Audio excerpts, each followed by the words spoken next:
Assalamualaikum warahmatullahi wabarakatuh. Perkenalkan, nama saya Yunita Suhaya. Saya dari Prodi Pendidikan Guru Anak Usia Dini, kelas reguler A1 semester 4 dengan mata kuliah Metode Pengembangan Fisik Motorik dengan dosen pemampu Ibu Fitrah Mulyanti, SPD, MM. Di video kali ini, saya akan membahas tentang penanganan kesulitan belajar motorik dan terapi bermain.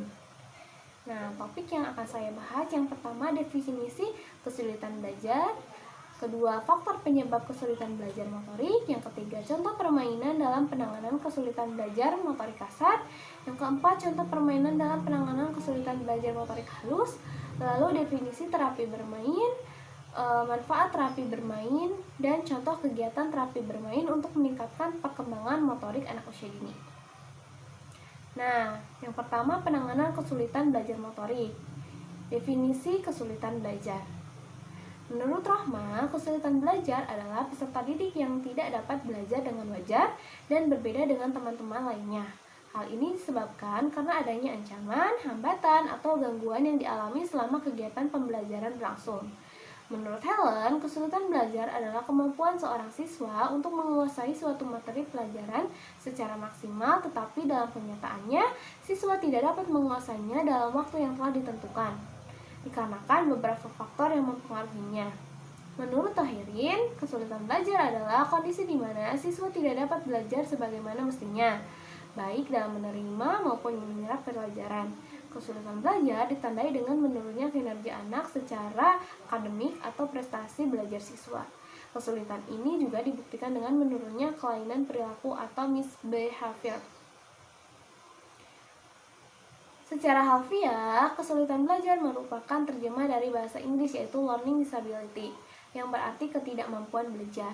Kata disability diterjemahkan sebagai kesulitan untuk memberikan kesan optimis yang bahwa anak sebenarnya masih mampu untuk belajar. Istilah lain learning disabilities adalah learning difficulties dan learning difference. Ketiga istilah tersebut memiliki nuansa pengertian yang berbeda. Di satu pihak, penggunaan istilah learning difference lebih bernada positif. Namun di pihak lain, istilah learning disabilities lebih menggambarkan kondisi faktualnya. Untuk menghindari bias dan perbedaan rujukan, maka digunakan istilah kesulitan belajar. Kesulitan belajar adalah ketidakmampuan belajar, istilah kata yakni disfungsi otak minimal. Ada yang lain lagi istilahnya yakni gangguan neurologis. Yang kedua yaitu faktor penyebab kesulitan belajar motorik. Faktor disfungsi otak.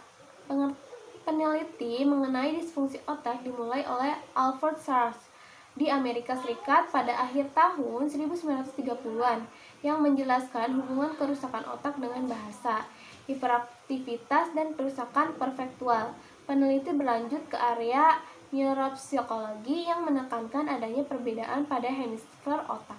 Menurut Fisrock dan Gordon, hemisfer kiri otak berhubungan dengan kemampuan sekuensial linguistik atau kemampuan verbal.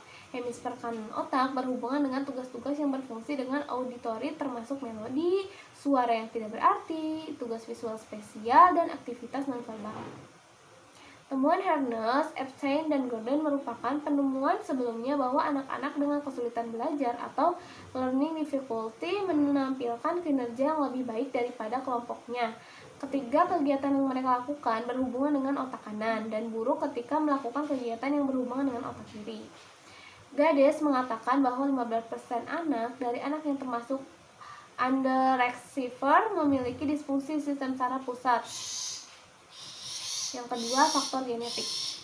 Hellgren melakukan penelitian di Swedia dan menemukan bahwa faktor herediter menentukan ketidakmampuan dalam membaca, menulis, dan mengeja di antara orang-orang yang didiagnosa disleksia.